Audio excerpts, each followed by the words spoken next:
Sa ngayon mga boss, ang gagawin natin ngayon, mag-align tayo ng GSAT antenna para magamit natin sa ating satellite TV box.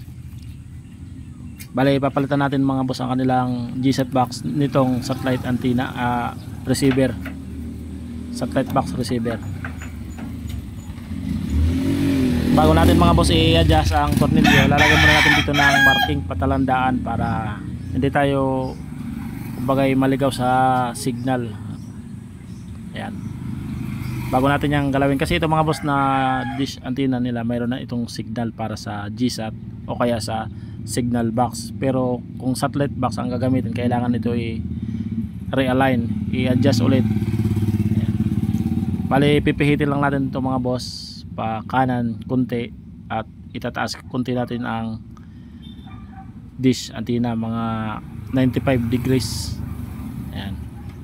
Ito mga boss, pihit lang natin yan pa kaliwa. Dito mga boss sa ating Pioneer, malalaman natin dito kung may signal ang kanilang dish antenna. Ito mayroon signal para sa GSAT o kaya signal box receiver. Ngayon isi-settings naman natin mga boss sa satellite para magkaroon naman ng signal itong dish antenna para sa satellite box. Ayan. Kailangan natin i-adjust. Medyo kalawangin na mga boss ang kanilang GSAT. Kailangan na natin lagyan ng W40. Ayan. Para mapihit natin. Ayan mga boss, na-adjust ko na. Tapos na natin may adjust. Meron na yan signal para sa satellite box receiver.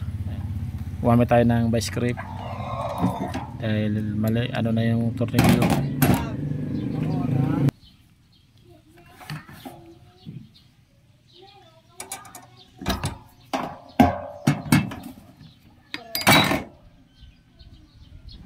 Ayan mga boss, makikita naman natin dito na pinihit lang natin pa kaliwa konti. Ayan, andyan na yung marking, yung patalandaan. Tapos dito mga boss, ayan, yan ang pag-adjust to satellite, from GSAT to satellite box.